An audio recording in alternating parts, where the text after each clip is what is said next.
Bien. On va commencer donc ce soir sur ce thème que j'avais évoqué de la tour de Babel à l'échelle de Jacob.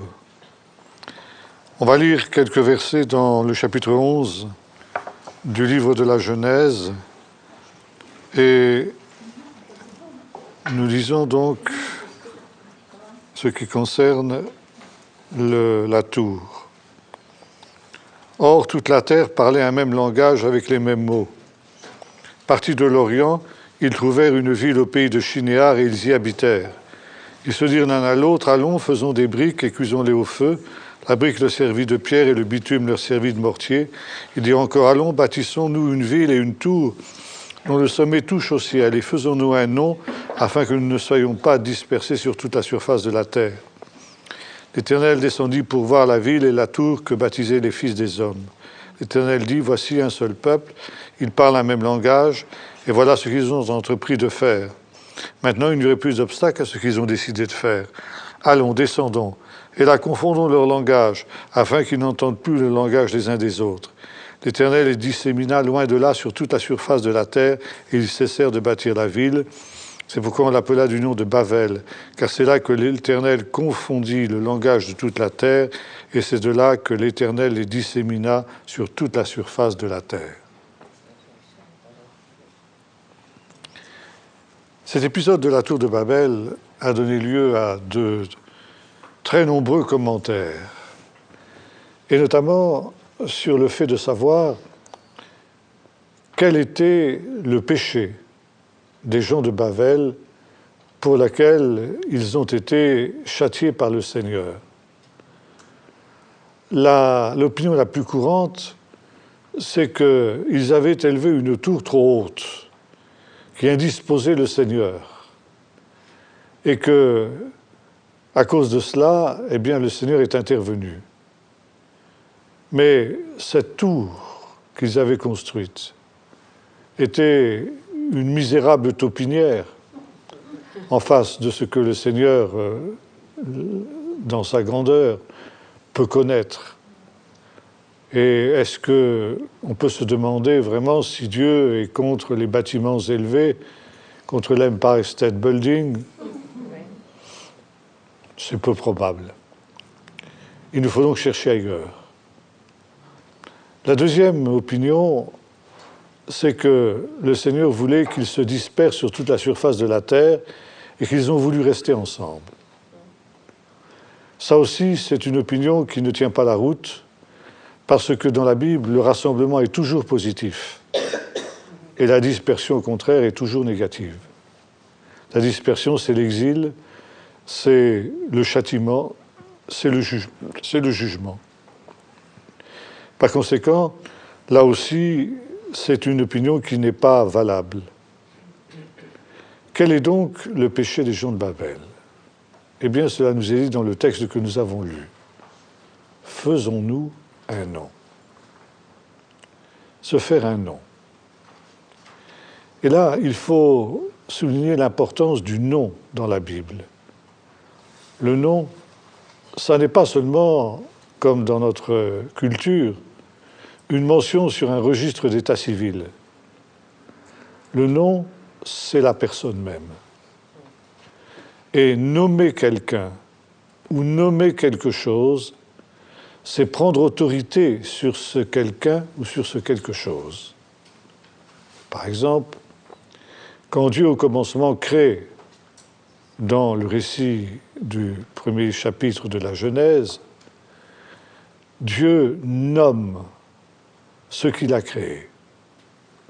Et par exemple, la lumière, il l'appelle jour, et les ténèbres, il l'appelle nuit. Puis ensuite, l'amas des eaux, il l'appelle mer, et le sec, il l'appelle terre. Quand Dieu nomme ainsi les objets qu'il a créés, ça veut dire il reconnaît que c'est sa création, et par conséquent qu'il a autorité sur ces choses. Et il va donner cette même mission à l'homme. Et le premier commandement qui est donné à Adam et Ève n'est pas, comme on le pense généralement, de ne pas manger de l'arbre de la connaissance du bien et du mal, mais c'est « soyez féconds, multipliez, remplissez la terre et dominez sur elle ». Et dans le deuxième chapitre de la Genèse, alors dominer sur elle, le texte ajoute aussi et dominer sur les oiseaux du ciel, sur les poissons de la mer et sur les bêtes des champs. Et effectivement, au deuxième chapitre du livre de la Genèse, nous voyons Dieu qui fait venir tous les animaux vers l'homme pour que l'homme les nomme. Et en nommant les animaux, l'homme prenait autorité sur eux et remplissait par conséquent la mission que le Seigneur lui avait confiée de dominer sur les créatures de Dieu. Nous avons cela aussi dans un texte magnifique qui est le 43e chapitre du livre du prophète Ésaïe, où il est dit ceci: ainsi parle le Seigneur qui t'a créé, Jacob, celui qui t'a formé, Israël. Ne crains pas, je suis avec toi, je t'appelle par ton nom. Je t'appelle par ton nom parce que je t'ai créé. Là aussi, il y a une relation entre le fait d'être une créature de Dieu et le fait que Dieu nomme.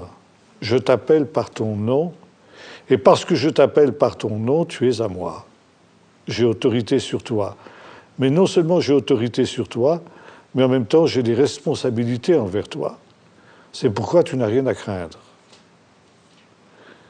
Et c'est aussi la raison pour laquelle ce sont les parents qui nomment l'enfant qui vient de naître.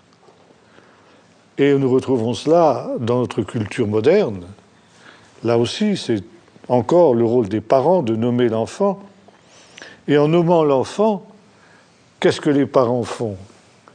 Ils disent, nous reconnaissons que cet enfant est notre enfant, c'est nous qui lui avons donné le jour, et par conséquent, nous avons autorité sur lui, et nous avons des responsabilités à son endroit.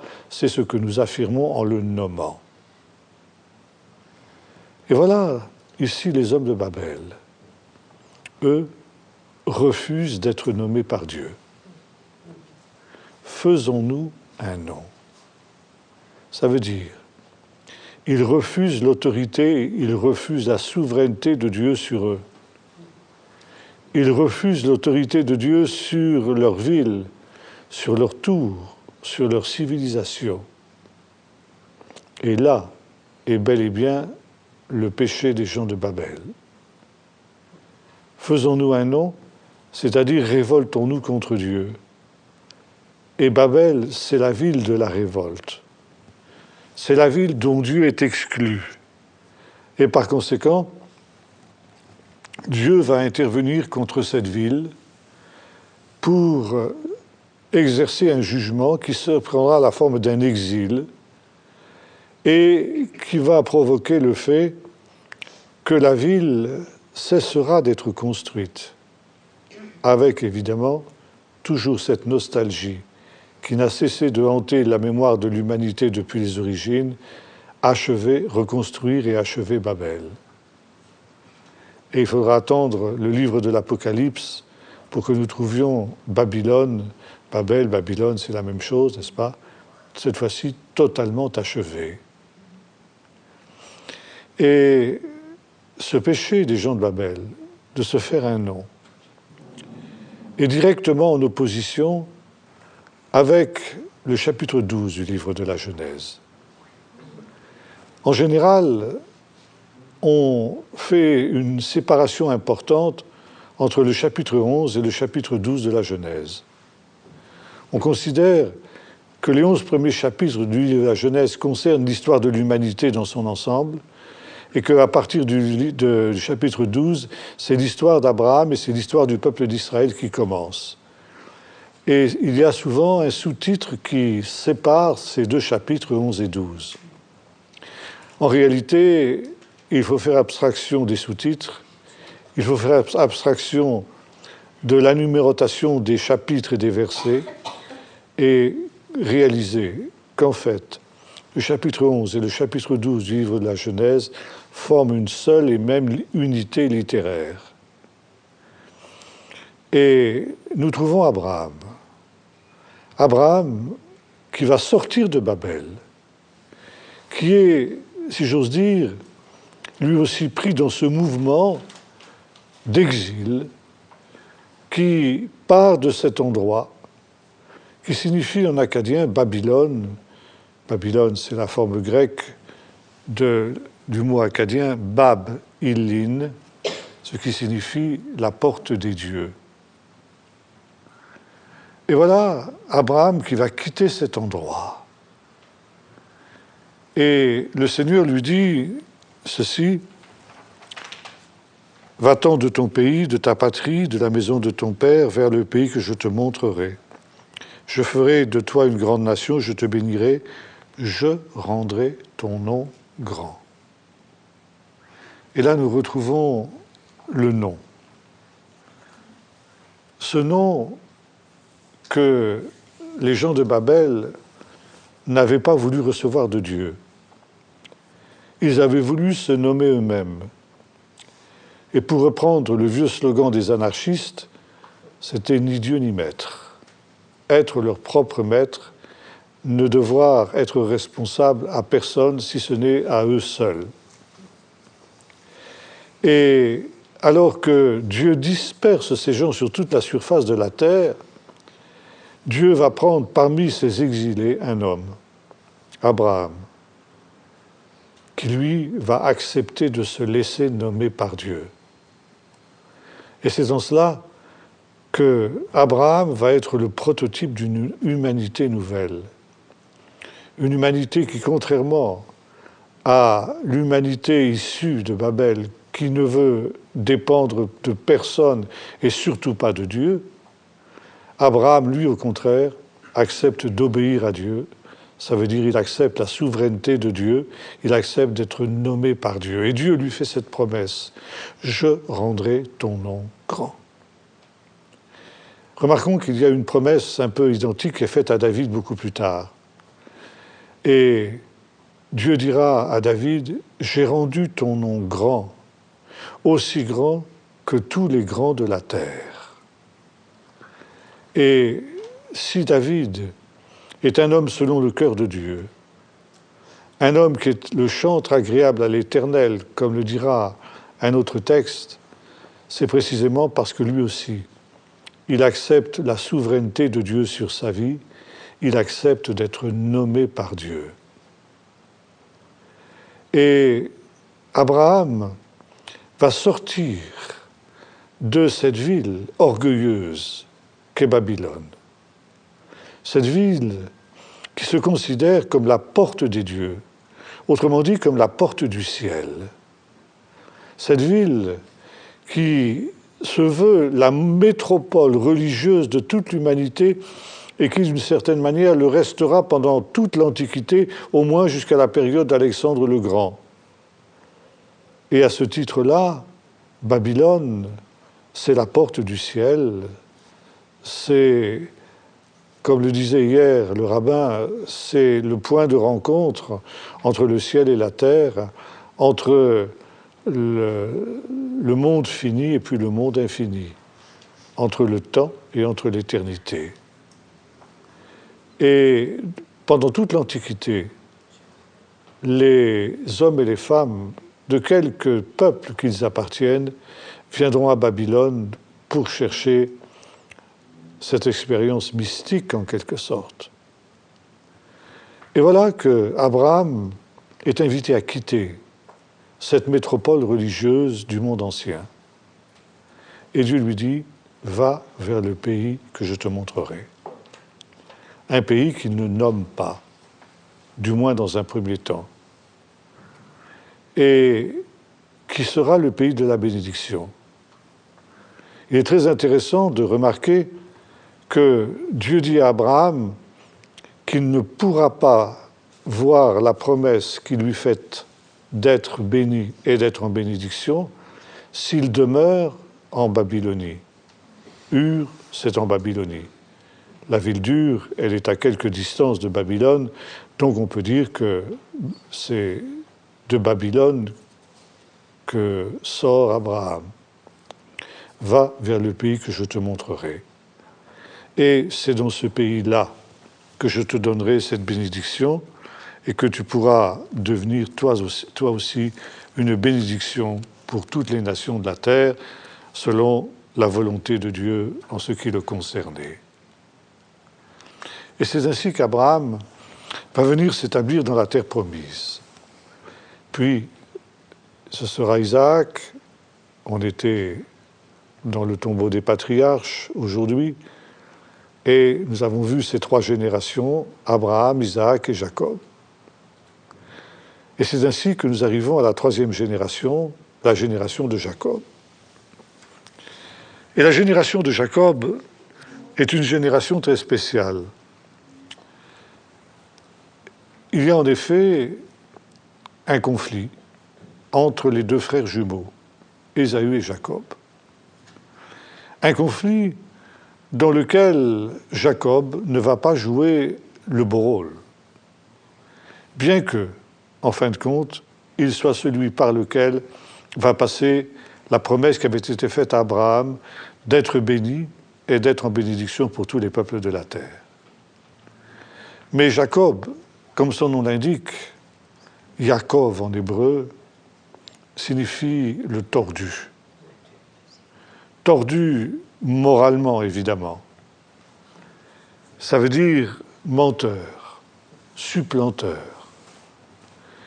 Et à ce niveau-là, Jacob va bel et bien mériter son nom. Il va tromper son frère, Ésaü, et puis ensuite il va tromper son propre père. Et le résultat de ce comportement, eh bien, ça va être un jugement. Il va devoir quitter la Terre Sainte. Il va devoir quitter le pays promis. Et il va connaître lui aussi une forme d'exil. Les sages d'Israël ont fait une lecture du livre de la Genèse très particulière. Le livre de la Genèse, pour eux, n'est pas seulement le livre des commencements, mais c'est aussi un livre prophétique. C'est un livre prophétique, si on en fait une lecture à laquelle nous, chrétiens, nous ne sommes pas habitués, et qui part du principe suivant. Ce qui est arrivé aux patriarches est une prophétie de ce qui arrivera à leurs descendants au temps de la fin.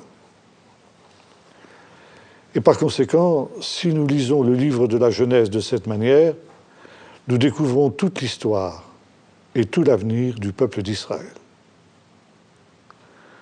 Le peuple d'Israël, eh bien, d'une certaine manière, est incarné aussi par Jacob. Et le peuple d'Israël, peuple élu, comme Jacob était élu, n'est pas un peuple parfait, loin de là. C'est un peuple aussi qui mérite le nom de Jacob et qui souvent est appelé Jacob dans l'Écriture, chez les prophètes en particulier. Et quand il est nommé Jacob, c'est pour mettre en exergue ses failles, ses manquements, ses péchés, ses fautes. Et comme le dit la liturgie de la prière du matin, encore aujourd'hui, pour tous les Juifs du monde, à cause de nos péchés, nous avons été exilés de ce pays. Jacob va devoir s'exiler à cause de ses péchés. Et le peuple d'Israël va être exilé à cause de ses péchés. Pour Jacob, cet exil, c'est une épreuve difficile. Jacob, nous est-il dit, n'est pas un aventurier. C'est un homme tranquille, qui vit dans les tentes et qui est loin d'avoir le caractère impétueux, impulsif, bagarreur de son frère Ésaü. Ce sont deux garçons qui sont totalement en contraste sur le plan du caractère. Et pour lui, quitter la tranquillité de ses tentes, La sécurité du camp de Beersheba, c'est une épreuve difficile. Il part tout seul. Il fait une journée de marche. Et puis, il arrive à cet endroit où nous étions il y a quelques jours à Bethel. Le soleil se couche, c'est le moment de bivouaquer, de passer la nuit. Et il prend ses dispositions pour cela. Et voilà, il trouve une pierre banale, une pierre quelconque, la première pierre qui lui tombe sous la main. Et il va en faire son chevet. Et il s'endort profondément. Et c'est alors qu'il a un rêve, le fameux rêve qui est évoqué dans le chapitre 28 du livre de la Genèse. Je ne lirai pas ce texte ce soir pour gagner un peu de temps, vous le connaissez, si vous le connaissez mal, vous le relirez dans le chapitre 28 du livre de la Genèse. Là, nous est dit, il voit une échelle dont le sommet touche le ciel et la base repose sur la pierre sur laquelle il est couché. Et le long de cette échelle, les anges de Dieu montent et descendent. Le mot échelle n'est pas peut-être une traduction tout à fait appropriée. Dans l'hébreu, il est question d'une shulam. Et shulam, ça signifie littéralement des degrés. Donc c'est plutôt un escalier gigantesque qu'une échelle proprement dite que Jacob aperçoit dans son rêve. Et beaucoup de commentateurs, de plus en plus, pensent que, en réalité, ces degrés, ces marches, cet escalier gigantesque ressemblent à des structures que l'on rencontre en Babylonie, dans toute la région de la Mésopotamie, à cette période-là. Ce sont des tours à étages que l'on appelle là-bas les ziggurats. Les tours à étages, ce sont des espèces de pyramides, mais des pyramides à degrés, et qui sont situées en principe entre le ciel et la terre. Et la tour de Babel, que nous avons évoquée dans le chapitre 11 du livre de la Genèse, est le ziggurat qui se trouve à Babylone. En Mésopotamie, chaque ville a son ziggurat. Et le ziggurat est en fait une plateforme au sommet de laquelle se trouve un temple. C'est-à-dire que le temple est situé entre le ciel et la terre, et c'est entre le ciel et la terre que les adorateurs vont rencontrer la divinité. Et c'est ainsi que les ziggurats sont la porte du ciel, la demeure de Dieu. On monte et on descend le long de ces degrés pour chercher Dieu. Et voilà, Jacob, dans son rêve, aperçoit un ziggurat. Mais un ziggurat qui n'est pas situé en Babylonie, qui est bel et bien situé sur la terre d'Israël, et plus précisément à l'endroit même où il est couché. Et cette pierre banale, cette pierre quelconque, cette première pierre qui lui est tombée sous la main et dont il a fait son chevet, il se rend compte que c'est le sous-basement de ce ziggurat, de cet escalier gigantesque qui mène à Dieu. Et Jacob va être saisi de crainte. Que ce lieu est redoutable. Ce n'est rien moins que la maison de Dieu et la porte du ciel. Et là, nous comprenons le message que Dieu veut communiquer à Jacob en lui donnant cette vision. Jacob part en exil. Il part en exil en Babylonie. Et la Babylonie, c'est d'une certaine manière la civilisation, la culture la plus développée du monde d'alors. Qu'est-ce qu'on pourrait dire, c'est la Californie de l'époque, en quelque sorte. Et là, Dieu sait que Jacob est en danger, va se trouver en danger en Babylonie. Danger d'être séduit par ce que cette civilisation a de brillant, d'attractif, de séduisant. Et Jacob risque d'être séduit par cette idée qui est partagée pratiquement par tous les habitants du monde antique, que la Babylonie, c'est vraiment la porte du ciel. C'est vraiment la maison des dieux, c'est vraiment la porte des dieux. Et parce que justement Jacob risque d'être séduit par cette vision-là, Dieu donne à Jacob la vision de l'échelle de Béthel. Et c'est un message qui est celui-ci. Ne te trompe pas d'adresse, Jacob. Et parce que tu vas voir des constructions splendides, des constructions matérielles, mais aussi des constructions intellectuelles splendides en Babylonie, sache que malgré les apparences, la Babylonie n'est pas la maison de Dieu, n'est pas la porte du ciel, n'est pas la porte des dieux. Mais il y a un seul pays, une seule terre qui revendique ce privilège-là, et c'est la terre sur laquelle tu es couché, c'est la terre que tu vas quitter. Et ne te laisse pas tromper par les séductions que tu vas rencontrer là-bas. Le peuple d'Israël ne construira jamais des pyramides, ne construira jamais de ziggurats. Mis à part le temple qui est détruit, le peuple d'Israël ne construira pas des édifices grandioses. Mais le peuple d'Israël construira des pyramides de l'esprit. Où sont les bâtisseurs des pyramides aujourd'hui?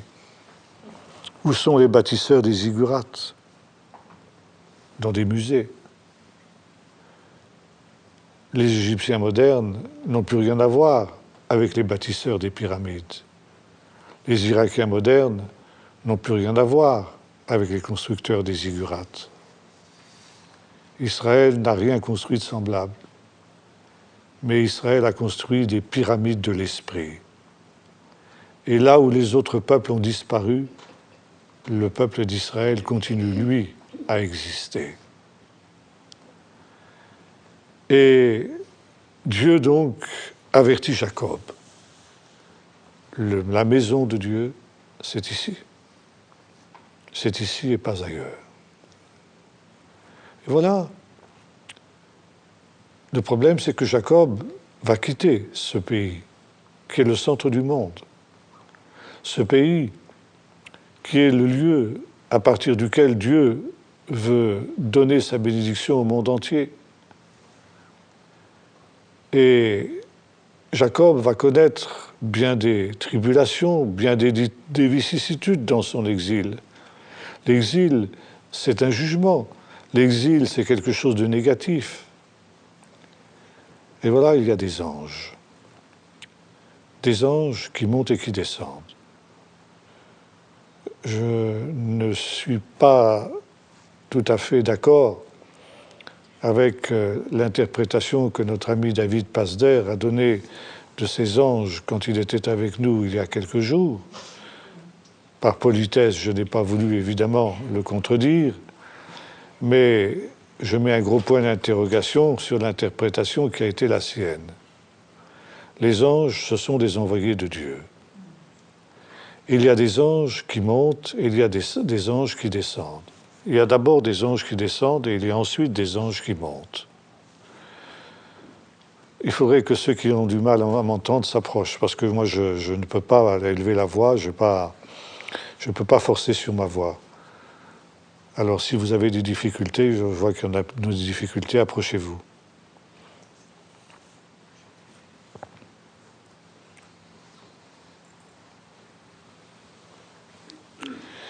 Donc, il y a des anges qui descendent et il y a des anges qui montent. Descendre. Le pays d'Israël est le centre du monde. Et d'où que l'on vienne dans le monde, même si vous venez de la Suisse, même si vous venez du sommet de l'Himalaya, quand vous vous dirigez vers Jérusalem, vous montez. Bon, Jérusalem est située dans les montagnes, mais comme disent nos amis suisses, vous appelez ça, vous, des montagnes, nous, chez nous, on appelle ça des collinettes. C'est bien possible. Mais dans la géographie spirituelle de la Bible, Jérusalem est située au centre du monde et sur les plus hautes, la plus grande des hauteurs. Par conséquent, quand on se dirige vers Jérusalem, on monte. Et à l'inverse, quand on quitte Jérusalem, on descend. Jacob va quitter Israël. Par conséquent, il descend. Et voilà, les anges descendent. Ça veut dire des anges. C'est un message que Dieu communique à Jacob. Oui, Jacob, tu descends. Tu quittes ce pays. Tu quittes la terre promise. Tu quittes la terre sainte. Et tu vas connaître toutes sortes de séductions, de tribulations, de problèmes. Mais sois sans crainte. Des anges vont t'accompagner dans ton exil. Tu ne seras pas seul. Et Dieu fait la promesse, je te garderai. Par conséquent, des anges vont aller avec toi, vont descendre avec toi. Ces anges, ils vont te garder, ils vont te protéger, ils vont te délivrer dans les difficultés que tu connaîtras. Et puis, dit le Seigneur, un temps viendra où je te ramènerai dans ce pays. Un temps viendra où tu remonteras dans ce pays. Et c'est la raison pour laquelle il y a des anges qui montent après qu'on ait vu des anges qui descendaient. On descend d'abord et on remonte après. Je te ferai remonter dans ce pays-là, parce que c'est là que j'accomplirai toutes les promesses que j'ai faites envers toi.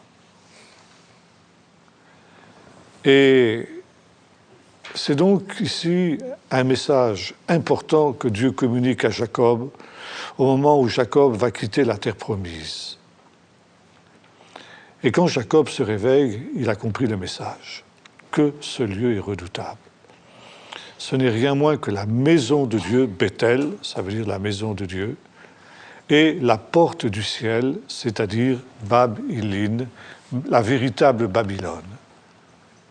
La véritable Babylone, ça veut dire la maison, la porte du ciel, la porte de Dieu, ne se trouve pas en Mésopotamie, mais se trouve bel et bien dans ce pays-là. Et Jacob a compris la leçon et il ne l'oubliera pas. Et c'était le message que Dieu voulait lui communiquer. Et Jacob va prendre cette pierre sur laquelle il était couché, et il va l'ériger en stèle. Ça veut dire il va la redresser. Et quand on érigeait une stèle, ça voulait dire que l'on sanctifiait un lieu où quelque chose, un événement à caractère spirituel s'était réalisé, s'était manifesté. Et à cause de cette vision, et à cause de la sainteté de ce lieu, de cet endroit, qu'il pensait être un endroit banal, il était arrivé par hasard dans ce lieu, il s'y était arrêté par hasard, il avait pris cette pierre par hasard, et soudain, Jacob réalise que ce n'était pas du tout par hasard, mais que tout cela a été voulu et conduit par Dieu. Chaque détail de cette aventure était conduit par Dieu. Ce lieu est redoutable. Ce n'est pas un lieu banal, ce n'est pas un lieu quelconque. C'est la maison et la demeure même de Dieu. Et cette pierre, qu'il pensait être banale, cette pierre qu'il avait l'intention de rejeter quand il s'en serait servi pour pouvoir poursuivre sa route vers la Babylonie, il réalise que c'est une pierre sainte. C'est le marchepied de ce ziggurat. C'est la base de cet escalier gigantesque qui menait jusqu'au ciel et sur lesquels les anges de Dieu montent et descendent. C'est véritablement ce que était le ziggurat dans la conception des Babyloniens, la porte du ciel. Alors cette pierre, il faut l'honorer. Il faut l'ériger en stèle. Et non seulement il l'érige en stèle, mais il nous est dit qu'il l'a oint d'huile. André Chouraki traduira cette expression de la manière suivante: il l'a messié.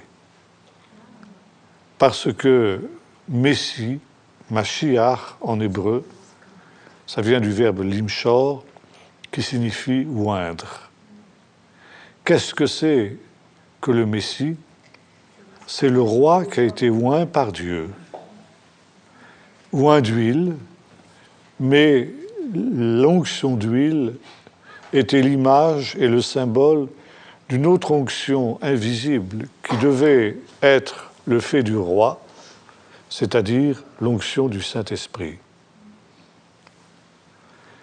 Et cette pierre, dans la tradition rabbinique, c'est très intéressant de lire les commentaires des rabbins sur cet épisode que nous avons lu, ou que nous méditons ce soir très exactement, où il nous est dit que cette pierre, c'est la pierre dont il est question dans le psaume 118, où il est écrit « La pierre qu'ont rejetée ceux qui bâtissaient est devenue la pierre principale de l'angle. » C'est un prodige à nos yeux, mais c'est ce que l'Éternel a fait.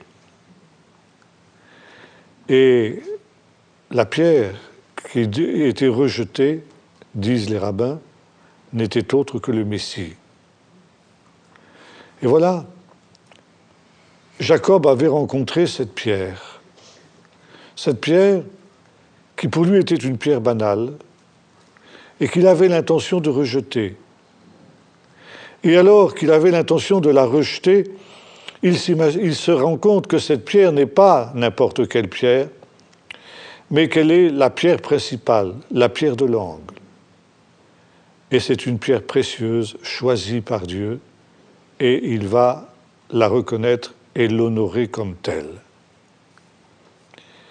Je vous ai dit que les rabbins font une lecture de l'Écriture, de la Genèse en particulier, à partir du principe selon lequel ce qui est arrivé aux patriarches est une prophétie de ce qui arrivera à leurs descendants au temps de la fin. Première similitude, l'exil du peuple d'Israël. De la même manière que Jacob part en exil, le peuple d'Israël va partir en exil. Mais au moment même où le peuple d'Israël part en exil, Dieu lui fait une promesse. Je serai avec toi. Les anges t'accompagneront, toi, peuple d'Israël. Ils t'accompagneront dans tous tes exils. Ils te garderont, ils te protégeront, ils te délivreront de toutes les tribulations que tu pourras connaître. Et quand le temps viendra, d'autres anges te feront remonter dans ce pays et t'accompagneront. Mais auparavant, se sera produit ce drame où la pierre messianique, le Messie, aura été rejetée. Et il faudra que le peuple d'Israël, au temps de la fin, réalise que cette pierre qu'il a rejetée était la pierre principale de l'angle. Et cette pierre devra être élevée. Et les commentaires rabbiniques font allusion à un autre texte que nous connaissons bien, nous chrétiens, que nous affectionnons particulièrement. C'est le texte d'Ésaïe 52 sur le serviteur de l'Éternel. le serviteur souffrant. Ésaïe 52 et Ésaïe 53. La fin du chapitre 52 et le chapitre 53. Et la fin du chapitre 52 nous dit ceci. « Voici mon serviteur s'élèvera. Il s'élèvera bien haut. » 3 fois, dans ce texte, il est dit que le serviteur s'élèvera. Le fait que 3 fois il soit mentionné la réalité que le serviteur sera élevé ne nous empêche pas de dormir, nous les chrétiens en général. Les Juifs, oui.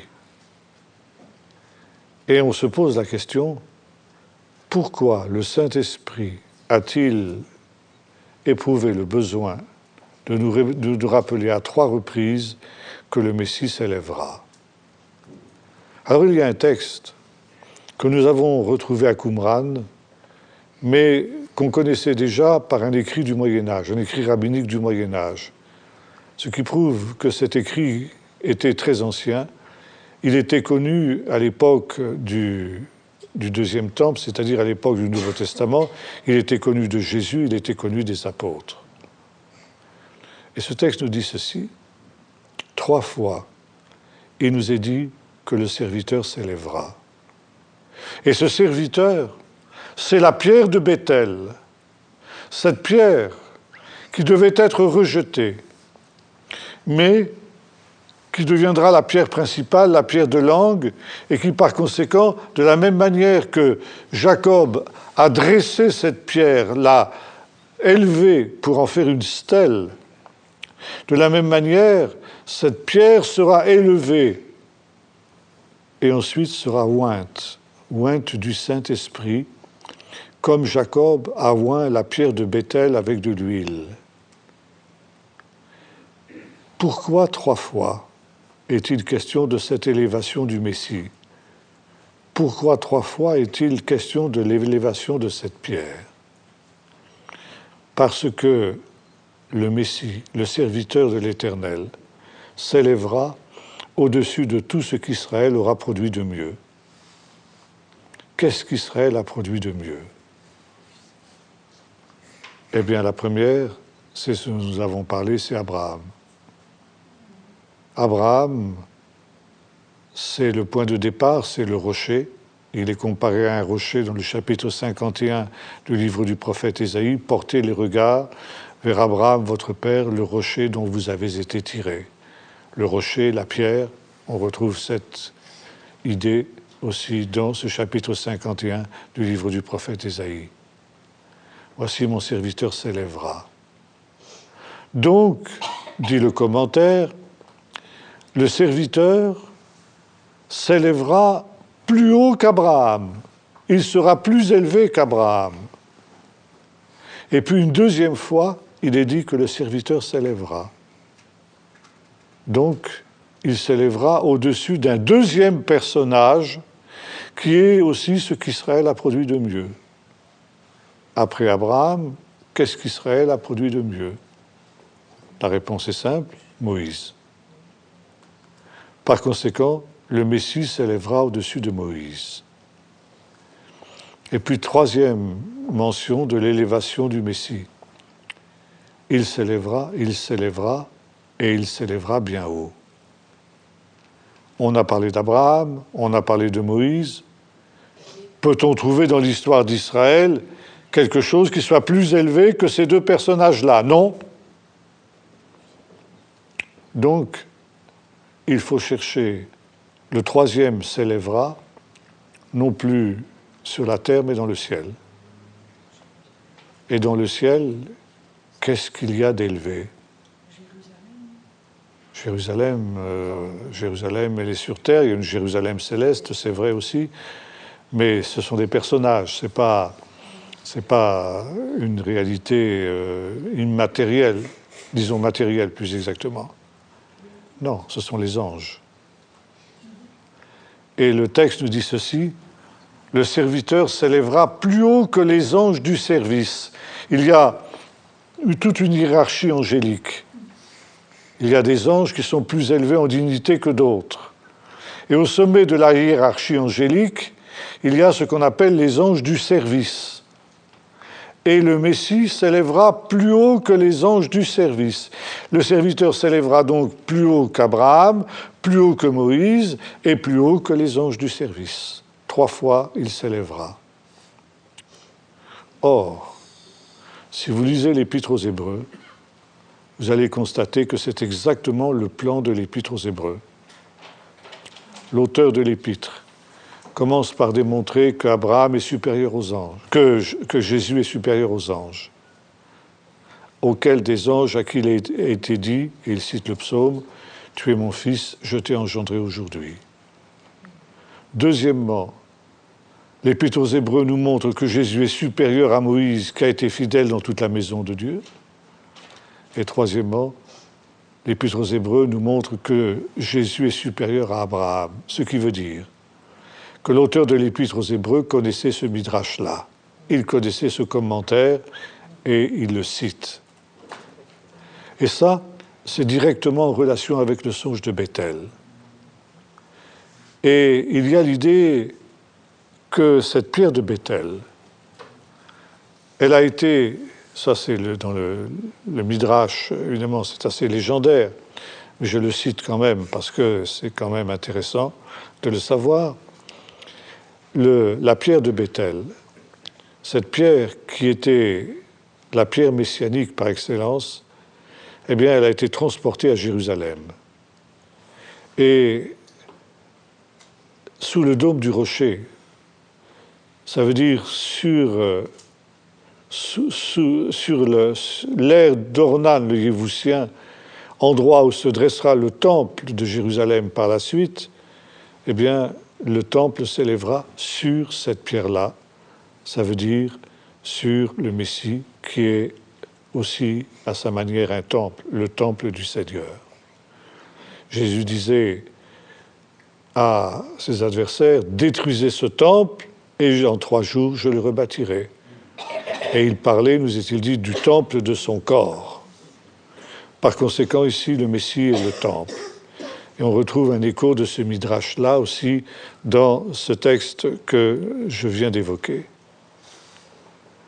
Donc, ici, le songe de Béthel, c'est aussi l'idée que Jacob, eh bien, comme ses descendants, devra élever cette stèle pour pouvoir entrer dans les promesses de Dieu. Et là commence alors, il faudrait nous arrêter longtemps sur le long exil de Jacob chez Laban. Et là, il va connaître effectivement bien des vicissitudes. Jacob est un malin, un rusé. C'est un tordu, nous l'avons vu tout à l'heure, Yaakov. Mais, comme le dit le proverbe du monde, à malin, malin et demi, il va trouver plus malin que lui, son beau-père. Et il va se faire rouler par son beau-père. Lui qui avait l'habitude de rouler les autres, c'est lui qui va être roulé. Il avait profité de l'obscurité dans laquelle son père était plongé dans la cécité pour se tromper, pour le tromper plus exactement. Eh bien, Laban va profiter de l'obscurité de la nuit pour le tromper au sujet de son épouse. L'épouse était voilée, donc quand l'épouse lui a été présentée, il a cru que c'était Rachel, et c'est au petit matin, quand la lumière du jour s'est levée, qu'il s'est rendu compte que c'était Léa. Il avait été trompé. Et Laban va exiger de lui un nouveau service de 7 ans avant de lui donner Rachel. Puis ensuite, il y a toute cette histoire des troupeaux où les uns et les autres, l'un et l'autre, rivalisent de ruse, de tromperie. Et finalement, Jacob ne s'en sort pas trop mal parce que, comme il le dit lui-même, eh bien, d'une certaine manière, même dans ce genre de manifestation-là, Dieu est avec lui. Mais il y a un moment où Dieu règle les comptes. Dieu est patient, mais ce n'est pas éternel. Jacob est installé chez Laban. Il est très bien. Il a en quelque sorte oublié le pays d'Israël. il n'a absolument pas l'intention d'y revenir. Et voilà, il va y avoir un contentieux qui va éclater entre lui et son beau-père, qui va l'obliger contre son gré à revenir dans le pays d'Israël. Et les sages d'Israël disent ceci, les commentateurs, dès le Moyen-Âge en Espagne, ils disent ceci, au temps de la fin, Dieu nous obligera à revenir dans le pays d'Israël. Et il ne faudrait pas prier comme on le fait. Nous avons été exilés de ce pays à cause de nos péchés, mais c'est à cause du péché que nous avons commis en nous exilant de ce pays-là. C'est nous qui nous sommes exilés, en fin de compte. Et le véritable péché du peuple d'Israël, c'est d'habiter loin du pays promis. Et il ne faut pas croire que les Juifs qui sont revenus dans ce pays ne sont revenus par idéal. Un petit nombre l'a fait, oui, mais sûrement pas la majorité. Et s'il y a aujourd'hui près de la moitié du peuple juif rassemblé dans ce pays, c'est essentiellement parce qu'ils ont été forcés et contraints par la colère des nations, exactement comme Jacob a été obligé de revenir dans le pays promis contre son gré. Et Jacob se remet en route pour arriver en Israël. Et là, il y a une situation de non-retour, un point de non-retour qui est atteint.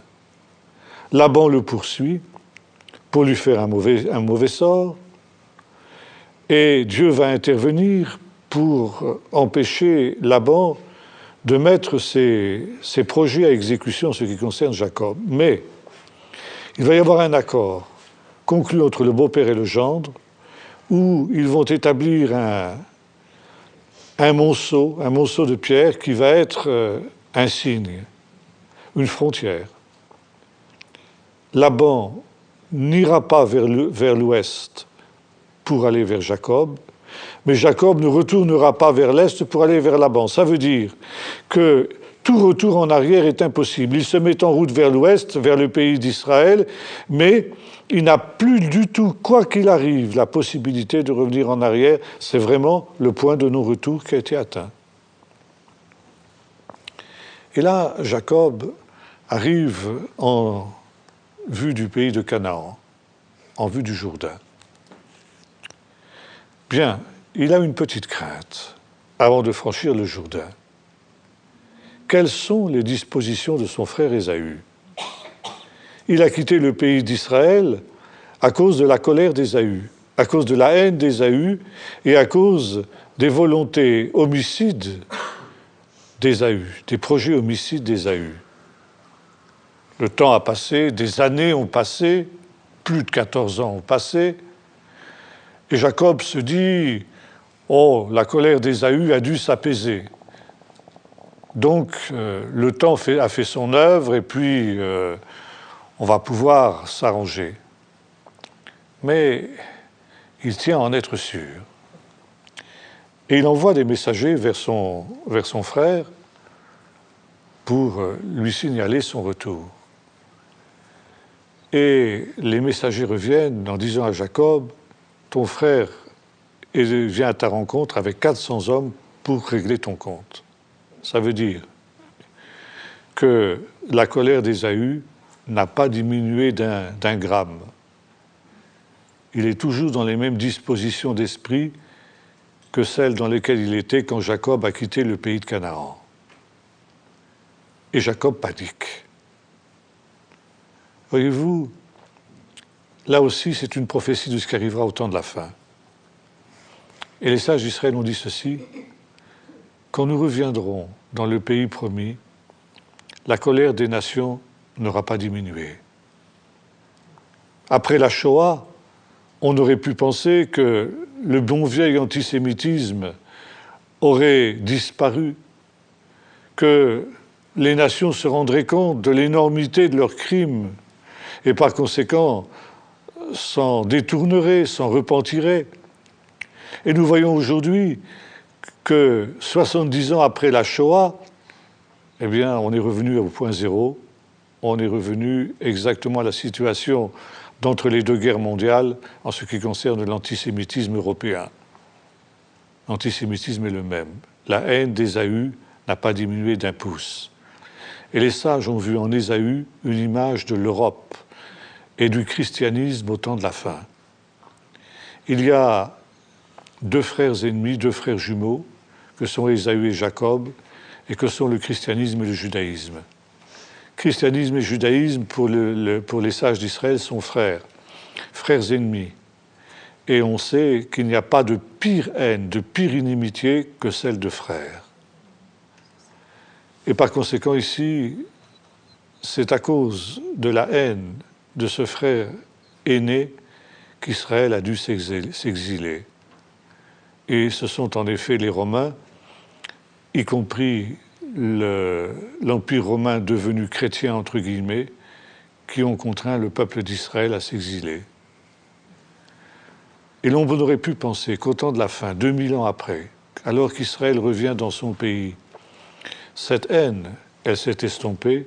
Eh bien non, elle est intacte. Et Jacob, qui est un malin, va tenter un certain nombre de manœuvres pour essayer d'amadouer son frère. Et notamment, il va lui faire des petits cadeaux. Et il envoie des troupeaux séparés les uns des autres par une certaine distance, avec un messager, à la rencontre d'Ésaü.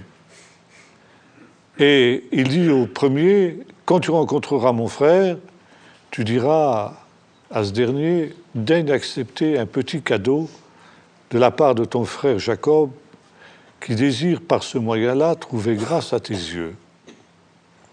Et avant que Ésaü ait eu le temps de revenir de sa surprise, un deuxième troupeau arrivera, avec un messager qui dira la même chose.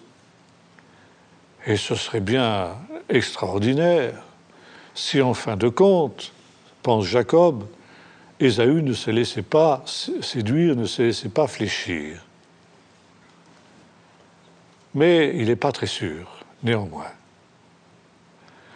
Et les sages d'Israël ont dit ceci, au temps de la fin, quand nous reviendrons dans le pays promis, contraint et forcé, eh bien, il y aura une tentation d'essayer d'amadouer nos adversaires en faisant des concessions, en faisant des cadeaux. Souvenez-vous, par exemple, de Gaza, des accords d'Oslo, et de toutes ces choses. Mais cela ne servira à rien. Cela ne servira que nous donner, entre deux concessions que nous aurons faites, nous aurons un petit temps de paix. Mais la colère de nos frères ne sera que plus grande après. Et cela ne servira à rien du tout. Et Jacob va devoir se trouver dans une situation où il est coincé entre deux feux. D'un côté, du côté de l'Est, son beau-père Laban, qui ne peut plus le recevoir, et d'un côté son frère Ésaü qui marche à sa rencontre avec 400 hommes. Et Jacob panique. Comme il est très courageux, les femmes et les enfants d'abord. Il fait passer ses femmes et ses enfants devant, et lui reste courageusement derrière. Mais au moment où il arrive au vu du Jourdain, des anges le rencontrèrent, nous est-il dit. Et Jacob appelle ce lieu Mahanaïm, ça veut dire les deux camps, parce qu'il rencontre deux troupes d'anges. Des anges qui l'accompagnent et des anges qui viennent à sa rencontre. Autrement dit, des anges qui descendent et des anges qui montent. Et il reconnaît dans ces anges les anges de Béthel. C'est de nouveau un message de Dieu. Alors que Jacob panique, Dieu lui dit « N'aie pas peur, Jacob. Les anges qui t'ont accompagné et qui te ramènent maintenant dans ce pays, eh bien, vont encore te protéger de la colère de ton frère. Et tu vas revenir dans ce pays Et les anges qui descendent à ta rencontre sont là pour t'accueillir et pour te faire entrer dans ce pays. Mais auparavant, il y a la lutte avec l'ange. Alors ça, il faudrait des longues heures pour pouvoir étudier toutes les profondeurs de ce texte. Mais évidemment, c'est avec Dieu lui-même qu'il lutte. Ce n'est pas un ange ordinaire. C'est ce qu'on appelle en hébreu l'ange de la face, c'est-à-dire une hypostase divine, une manifestation de Dieu. Et pendant toute la nuit, le combat a lieu dans l'obscurité. Donc Jacob ne distingue pas son adversaire. Il ne sait pas à qui il a affaire. Mais quand le matin le soleil se lève, il se rend compte qu'il est en train de se battre contre un ange, et pas n'importe quel ange, l'ange de l'Éternel lui-même, l'ange de la face, c'est-à-dire contre Dieu lui-même. Et il voit Dieu face à face dans cette confrontation. Or, il sait parfaitement bien que personne ne peut voir la face de Dieu et vivre. Et là, Jacob se rend compte qu'il est en danger de mort. Il a vu Dieu face à face. Et logiquement, il doit mourir de cette rencontre-là. Et c'est pourquoi quand l'ange lui dit « Laisse-moi aller », parce que maintenant le jour s'est levé, Jacob le retient en disant « Non, je ne te laisserai pas aller sans que tu ne m'aies béni », parce qu'il est placé sous une malédiction. Et cette malédiction, c'est la malédiction de son péché. Et il dit « Change la malédiction en bénédiction ». Et finalement, Dieu va se laisser fléchir et il va changer la malédiction en bénédiction. Et Jacob va recevoir un nom nouveau.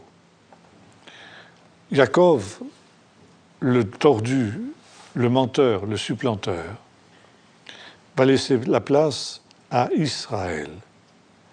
Israël, c'est l'abréviation d'un autre nom qui lui est parfois donné dans un certain nombre d'autres textes, Yeshurun, Yisraël, Yachar, El. C'est exactement le contraire de Yaakov. Yaakov, c'est le tordu. Yachar, c'est celui qui est droit.